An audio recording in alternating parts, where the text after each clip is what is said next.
ఓం శ్రీమాత్రే నమః. జీవితంలో ఎలా జీవించాలి?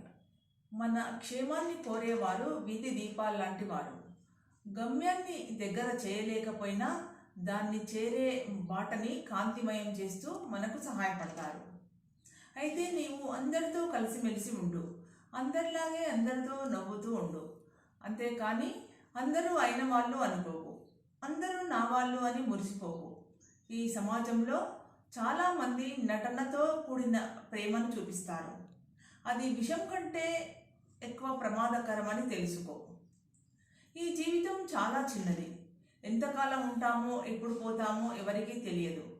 ఉన్నంతకాలం నవ్వుతూ నవ్విస్తూ ఇంకొకరిని ఇబ్బంది పెట్టకుండా మనము ఇబ్బంది పడకుండా ఆనందంగా గడిపేద్దాం.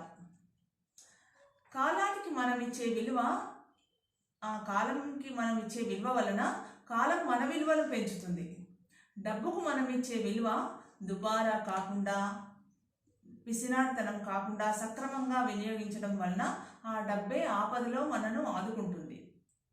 సాటి మనిషికి మనం ఇచ్చే విలువ ఆ మనిషి మనసులో సుస్థిరమైన స్థానాన్ని నిలుపుతుంది. ఆదర్శ దంపతులు ఆది దంపతులు అంటారు కదా, అలాంటి వారు. అలాగే ధనమే ప్రధానం కాకుండా ఎటువంటి కపటం స్వార్థం లేకుండా ఉండే మంచి స్నేహం ఎప్పటికీ మారవు. మంచిని ప్రేమిద్దాం, మంచిని 10 మందికి పంచుదాం, మనకు తెలిసిన జ్ఞానాన్ని అందరికీ తెలియజేద్దాం, మంచిని ఆచరిద్దాం. మంచిని ఆచరిస్తే ఆ మంచి పనులే ఏదో ఒక రూపంలో మళ్ళీ మనకు తప్పకుండా మంచి జరిగేలా చేస్తుంది. జై శ్రీరామ్.